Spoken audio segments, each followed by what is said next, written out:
Hello everyone, welcome to Ekam IAS academy. आप सब लोगों का स्वागत है। आज है जनवरी 9th 2025। इस पर्टिकुलर वीडियो में बहुत अच्छा आर्टिकल आया है जो न्यूज़ में है।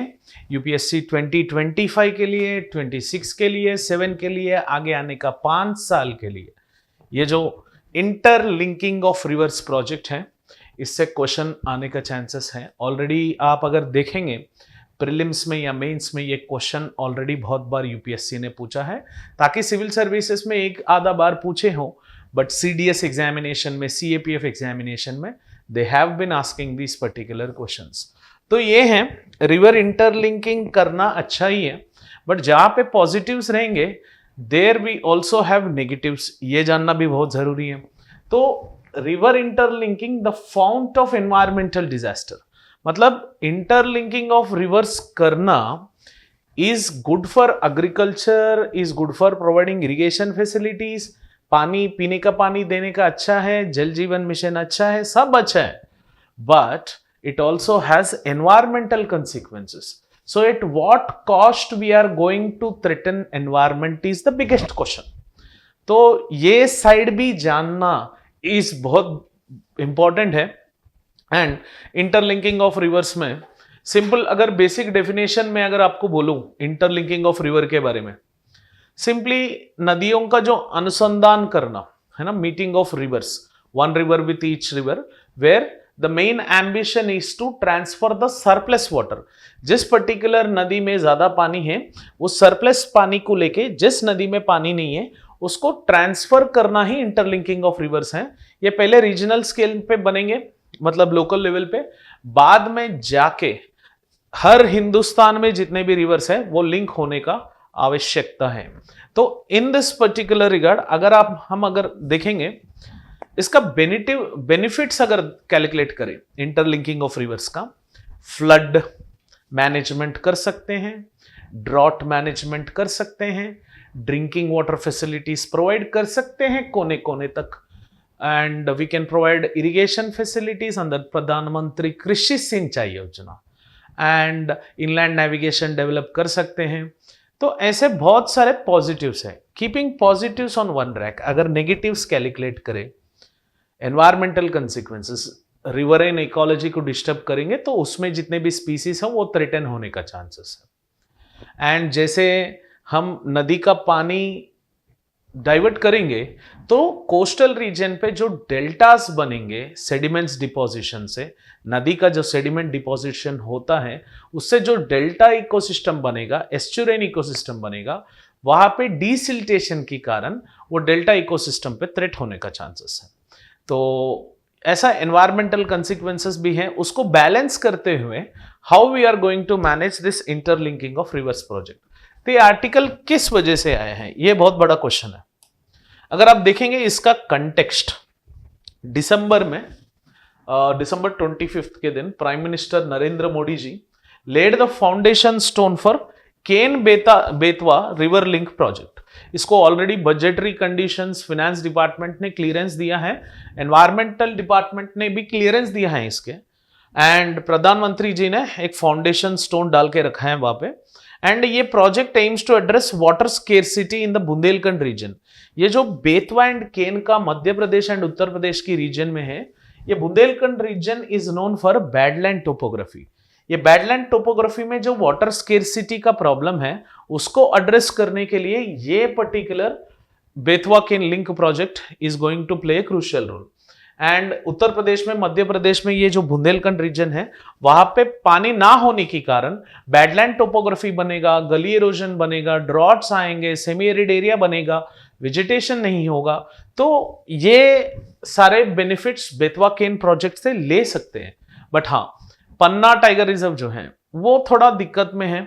सो आगे जाके देखेंगे व्हाट इट इज। तो ये मैप अगर आप देख रहे हो, ये मैप, ये इमेज जो है आपको इंटरनेट में मिल जाएगा, रिवर इंटरलिंकिंग ऑफ प्रोजेक्ट बोल के डाल दीजिए, ये मैप आपको मिल जाएगा पूरे पेनिनसुलर। मतलब एक मकसद है, दैट सिंपल टास्क इज, हमारा जो हिमालयन रिवर्स है, हिमालयन रिवर्स को पेनिनसुलर रिवर से मिलावट करना is the main task here. पहले इंटरलिंकिंग ऑफ हिमालयन रिवर्स करें एक बीच में, like one with each other, फिर पेनिनसुला रिवर्स का इंटरलिंकिंग करे, दोनों जाके मिक्स हो जाए।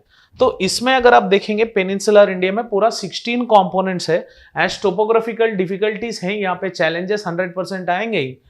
एंड हिमालयन कंपोनेंट में 14 है, पूरा मिलके 30 ऐसा प्रोजेक्ट्स है जिसको अगर मिला के आगे जाएंगे, पूरा जो है हिंदुस्तान का और गवर्नमेंट का जो विजन है इंटरलिंकिंग का रिवर प्रोजेक्ट, जिससे बेनिफिट लेनी चाहती है, तो वो होने का चांसेस है। एक बार देख लो कौन सा कंपोनेंट है। अभी तो बेतवा केन लिंक जो है, ये 10वीं नंबर कंपोनेंट जो दिख रहा है आपको, ये 10वीं नंबर कंपोनेंट का बहुत प्रयासित कर रहा है। Government is focusing more to develop this particular region. एक बार ये देख लो 30 में क्या क्या है, याद रखने की जरूरत नहीं है, बट जहां पे भी government budgetary fund allocations release करती है, वो कहां पे है, क्या है, उसका पानी की वजह से या वाटर स्केर्सिटी का प्रॉब्लम फुलफिल कर रहा है, नहीं तो इरिगेशन का प्रॉब्लम फुलफिल कर रहा है, या ड्रॉट मैनेजमेंट कर रहा है, या फ्लड मैनेजमेंट कर रहा है। ये पता होने के कारण we have to understand about this particular things where they are located. तो केन बेतवा का लिंक प्रोजेक्ट अगर आप मैप देखें यहां पे, ठीक है, बुंदेलखंड रीजन में Betwa and Ken rivers are tributaries of Yamuna, Yamuna जाके फिर गंगा रिवर का ट्रिब्यूटरी, ये सारे गंगा बेसिन रिवर सिस्टम में आएंगे। सी यहां पे मुलाकात हो रहा है, this is Ken river is meeting with this particular Betwa river.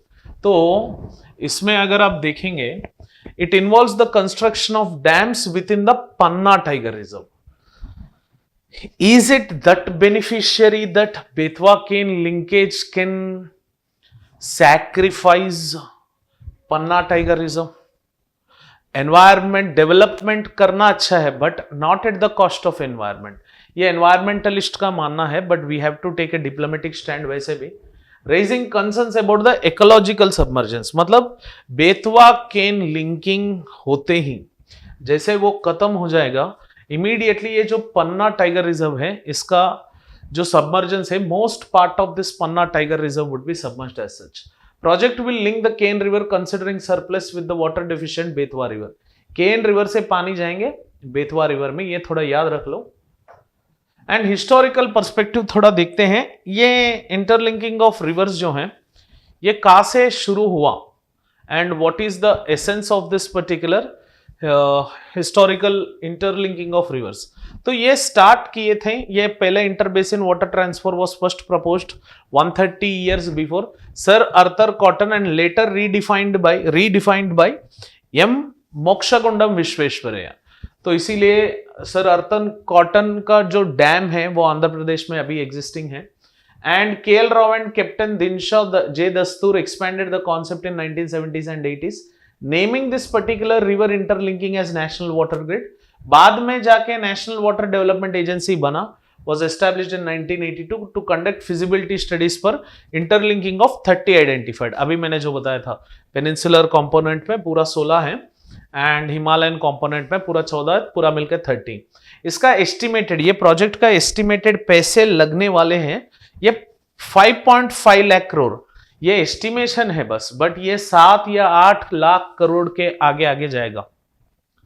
तो इतने पैसे एक ही दाम में हमारे पास नहीं है, तो गवर्नमेंट ने ये सोचा पहले हम ये 30 आइडेंटिफाइड कंपोनेंट जो है उसमें एक एक का कर करके we would be raising the concern in this particular regard. ठीक है, तो अभी तो केन बेतवा के लिए बजट दिया है गवर्नमेंट ने। तो एनवायरमेंटल एंड इकोनॉमिक क्रिटिसिज्म जो है वो देखते हैं। Environmentalist cost and disruption of natural ecosystems, अभी मैं बता रहा हूं, लेक इकोसिस्टम को इफेक्ट होगा and we might be having delta ecosystem effect. Estuary जो है, estuary is that particular portion of region जहां पे river will open up its mouth into the sea and we have the issues regarding with deltaic ecosystem. वहां पे जो vegetation growth होता है उसका थ्रेटनिंग है, एंड जो रिवरेन स्पीसीज हैं, चाहे भले क्रोकोडाइल स्पीसीज हो या डॉल्फिन स्पीसीज हो या different mammals which generally rely on this particular water ecosystem, उसका थ्रेटनिंग सेगमेंट है। Second, projects like these are criticised for ignoring ecological niche. Ecological niche का मतलब एवरी पर्टिकुलर इकोसिस्टम और individual in the ecosystem have some unique functional role. ठीक है, river का एक function है, हम सिर्फ डेवलपमेंट की वजह से फ्लड मैनेजमेंट कर रहे हैं और ड्रॉट मैनेजमेंट कर रहे हैं, तो इसका मकसद ये नहीं कि हम इकोलॉजिकल कॉस्ट को लेके आए, ठीक है। इकोलॉजिकल नीचे का डेफिनेशन फिर से मैं बोल रहा हूं, every ecosystem, every organism in the ecosystem have unique functional roles, and वो जो यूनिक फंक्शनल रोल्स रहेंगे उसको हम इकोलॉजिकल नीचे के नाम पे जाने जाते हैं, ठीक है। And if you could see deltaic regions effect होगा, ऑलरेडी मैंने जो बताया था, एंड क्लाइमेट चेंज का भी लॉन्ग टर्म कंसिक्वेंसेस हमें मिलेंगे। एंड पॉलिसी मेकर्स का जो arithmetic rationalisation of surplus water overlooked the eco services of the river, अगर रिवर को डाइवर्ट कर रहा है तो इज इट इकोलॉजिकली फिजिबल और नॉट, ये नहीं देख रहे, सिर्फ ये देख रहे कि लाइक बुंदेलखंड रीजन को पानी देना है, ठीक है। एंड लैंड फर्टिलिटी का इश्यू भी है, सिल्ट ट्रांसपोर्टेशन का इश्यू भी है। अगर रिवर डाइवर्ट कर रहे हैं तो अलुवियल सॉइल डिपोजिशन कहां होगा, we shall be having lack of flood plains, we shall be having lack of deltaic alluvium, flood alluvium, alluvial fans नहीं बनेंगे, नेचुरल लीव्स नहीं बनेंगे। तो ये रेशनलाइजेशन उतना खास बात नहीं है, it did not concentrate upon this, ground water research का कॉन्सेंट्रेशन नहीं किया है, eco services of river, silt transportation, land fertility के बात ही नहीं कर रहे। And deltaic ecosystem essential for maintaining biodiversity and livelihoods suffers, यह 100% है। The most threatening ecosystem is deltaic ecosystem। शायद अब सबको पता है कि लाइक रिवर अगर कोस्टल रीजन में आते आते डिस्ट्रीब्यूट करते करते सेडिमेंट्स को डिपॉजिट करने के बाद ये आगे जाके जो डेल्टा बनेगा, दिस पर्टिकुलर डेल्टा इकोसिस्टम को we are going to have a significant impact. And if river is opening its mouth directly into the lowland ecosystem, इसको एस्चुरी बोलेंगे। इफ रिवर इज डिस्ट्रीब्यूटिंग, इसको डेल्टा बोलेंगे। तो ये जो ecosystems है, deltaic ecosystem and estuarine ecosystem, they are going to have huge amount of threatening aspect. आगे जाके अगर ग्लोबल एग्जाम्पल्स का थोड़ा बहुत लेसन्स हम सीखे, मतलब ऐसा करने के बाद what shall be the case study, already जो ग्लोबल लेवल से केस स्टडी से हम क्या सीख सकते हैं। अगर इंडस डेल्टा के बारे में हम बात करें पाकिस्तान में, वहां पे it is one of the rich biodiversity area which got deteriorated due to water diversion projects. Pakistan में इंडस रिवर को वाटर डाइवर्ट करके कॉटन ग्रोइंग एरियाज को भिजाए थे एंड पैडी ग्रोइंग एरियाज को भिजाए थे। वहां पे as they have sent this, तो वो जो डेल्टा इकोसिस्टम था इंडस रिवर का, वो पूरा डिटोरिएट हो गया। तो ये केस स्टडी और लेसन मान सकते हैं दैट आगे जाके इंडिया का भी यही हालत होने वाली है। गंगा डेल्टा जो क्रिएट किया है, Sundarban delta, the world's largest delta, उसका threatening aspect is one of the major course of concern. ये शायद गवर्नमेंट को पता है कि नहीं, that I don't know, but how they are going to compensate this is the biggest question. And Sardar Sarovar dam का अगर आप बात करेंगे, नर्मदा बचाओ आंदोलन हुआ था। Narmada river is a modern Indian example of environmental degradation. जैसे सरदार सरोवर डैम कंस्ट्रक्ट किया है, वहां आसपास में जो वेजिटेशन का थ्रेट है, फ्लड्स का थ्रेट है, अर्थक्वेक्स का थ्रेट है, तो एनवायरमेंटल डिग्रेडेशन ये तो हमें आगे दिखने वाली चीज है। In India right now we are facing this segment. International examples अगर फ्लोरिडा का किसिमी रिवर देखेंगे, this has depleted, and RLC has highlighted the failures of geo engineering projects as well. तो ये interlinking of rivers is nothing but a geo engineering technique. Geo engineering का मतलब simple है, intervening into the natural ecosystem to tackle some ecological problem और to tackle some geographical problem. उसकी वजह से अगर क्लाइमेट चेंज और ट्रिगर हो रहा है, that would be more worsen. ये जानने की चीज है यहाँ पे। And root causes of Indian water crisis, अगर आप देखेंगे इंडियन वाटर क्राइसिस का रूट कॉज अगर आप कैलकुलेट करेंगे, India water crisis stems from following things: inadequate water management, ना चेक डैम्स बनते हैं, ना रेन वाटर हार्वेस्टिंग करते हैं, ना वाटरशेड मैनेजमेंट करते हैं, ना techniques like drip irrigation, sprinkle irrigation को गवर्नमेंट बात ही नहीं करती है, and techniques like agro climatic agriculture का, फार्मिंग का गवर्नमेंट बात ही नहीं करते हैं। एंड पुअर एनवायरमेंटल प्रैक्टिसेस हैं, लीगल एम्बिग्विटीज बहुत है। ये बनाने के लिए बहुत सारे लीगल एम्बिग्विटीज आएंगे, या सोसाइटी से आएंगे, इंडिविजुअल से आएंगे, जुडिशरी से आएंगे, लेजिस्लेचर से आएंगे, एग्जीक्यूटिव से आएंगे, ग्रास रूट लेवल डेवलपमेंट से आएंगे। एंड करप्शन, ये तो इंडिया का पीड़ित है, ये कभी छूटेगा नहीं हिंदुस्तान से। एंड इसके प्रॉब्लम्स जो हैं, ये 4 प्रॉब्लम्स, इसको एक होलिस्टिक तरीके से मैनेज करने की जरूरत है. That's why India is in required with A holistic national water policy which should include watershed management, बहुत बहुत इंपॉर्टेंट है, एंड इफेक्टिव एक्विफायर रेगुलेशन लाने की जरूरत है. जो कोस्टल रेगुलेशन जोन्स का रूल्स लाया गया था, वैसे एक कंपल्सरी वाटरशेड मैनेजमेंट का rule and also effective aquifer regulation का आने का चांसेस मिलेंगे. Engaging farmers in efficient irrigation practices and promoting waste water reuse programmes can mitigate this particular crisis. तो फार्मर्स को इफेक्टिव इरिगेशन प्रैक्टिसेस, अभी मैंने जो बोला था, ड्रिप इरिगेशन का, स्प्रिंकल इरिगेशन का प्रैक्टिसेस सिखाते सिखाते and promoting waste water reuse programmes, waste water treatment plans, waste water management plans को मैनेज करते हुए ये क्राइसिस जो है इसको मिटिगेट करने की कोशिश कर सकते हैं. Lessons from Israel. इजराइल का अगर आप देखेंगे, Israel as it is close friend of India, तो इजराइल का अगर केस स्टडी पे भी हम बात किए, इजराइल का जो ड्रिप इरिगेशन सिस्टम है, it is saving somewhere around 25 to 75% of pumped water and demonstrating efficient water use in the agriculture. तो हम भी ड्रिप इरिगेशन टेक्निक को immediately as grass root level से लेके बॉटम से टॉप अप्रोच तक drip irrigation, sprinkle irrigation का effective utilisation करना, उससे 25% से लेके 75% तक जो वाटर इजराइल बचा रही है वो हम बचाना इस बहुत बहुत इंपॉर्टेंट है. And adopting modern irrigation technique reduces water, fertiliser and pesticide consumption also. एक साइक्लिकल इफेक्ट बनेगा उससे. while maintaining the aquifer health also we can use less fertilizer, less pesticide. ये सारे साइक्लिकल बेनिफिट्स हैं और एंसिलरी बेनिफिट्स हैं अगर हम ड्रिप इरिगेशन का इस्तेमाल करें. इजराइल के पास कुछ ज्यादा नदी नहीं है, but still they desalinize the water and utilize the effective water transport, they reuse the waste water. तो ये टेक्निक हम सीखना is very very important as of now. Contradictions in policy and culture values, as अगर आप देखेंगे river as a sacred entity, clear projects like interlinking of rivers are going to threaten their existence. जो पुष्कर बनेंगे, कुंभ मेला बनेंगे, वो आगे जाके देखने का लायक नहीं बनेंगे, क्योंकि वहां पे पानी ही नहीं है, तो क्या कुंभ मेला बनेगा, क्या पुष्कर बनेगा. And rivers are over exploited through excessive dam constructions. Dam construction is not the possible method which we have. It is the excessive dam construction की वजह से riverine ecology डिस्टर्ब होगा, इंडस्ट्रियल वेस्ट ऐड होंगे and commodification of religious purposes भी fulfil नहीं हो पाएंगे. तो कंक्लूजन में अगर आप देखेंगे, मैं ये कंक्लूजन दिया था कि लाइक केनवा बेद project exemplifies the challenge of balancing between development and ecological sustainability. ठीक है, see development and environment has to go hand by hand. If environment is being threatened due to developmental activities, तो priority has to be given to the environment. इसमें priority environment को देना बहुत जरूरी है. Environment is going to give huge ecological services जो human existence का sorry जो ह्यूमन एग्जिस्टेंस का आगे जो ह्यूमन एग्जिस्ट करता है कि नहीं, उसका एनवायरमेंट से डायरेक्टली रिलेटेड है. डेवलपमेंट रहे ना रहे, इकोलॉजिकल सस्टेनेबिलिटी रहना बहुत इंपॉर्टेंट है. एंड इसके लिए एक multi disciplinary approach, learning from the global and local practices, Israel की practices and learning from the lessons of Pakistan, Narmada, are crucial for addressing India's water crisis effectively.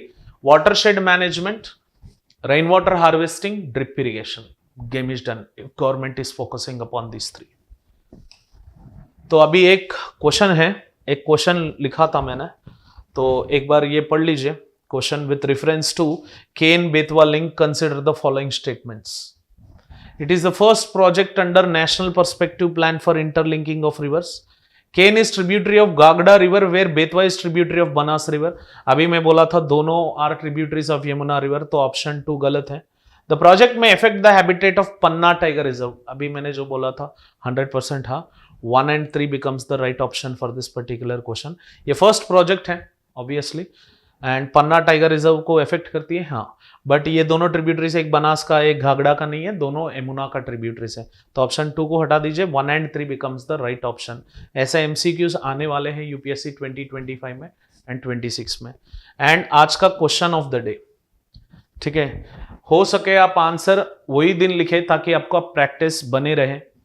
Discuss the environmental and socio-economic implications of Ken-Betwa river link project in the light of India's water management challenges. suggest sustainable alternatives to interbase in water transfer projects. And sustainable methods में मैं already suggest किया, drip irrigation and watershed management, rainwater harvesting. They are going to rock the show. ठीक है, तो thank you for watching this. अगर आपको ये video अच्छा लगा, please do like it, share it, and please do subscribe to एकमाईस academy channel. Click on the bell icon so that you would be getting continuous notifications. अगर आप चाहते हैं कि हम कुछ वीडियो बनाएं आपके लिए, please do drop it in the comment section. हम जरूर वो वीडियो से आपको कंटेंट की तरह हेल्प करेंगे. तो we support the education revolution in India, and also please you also comment, and वो comments are those which will boost us a lot. We are going to come up with great amazing videos. जो people are asking to make videos in English specifically also, we are trying to make it done. Within no soon we are going to launch those particular English videos too. Thank you for watching this. Have an awesome day. Jai Hind.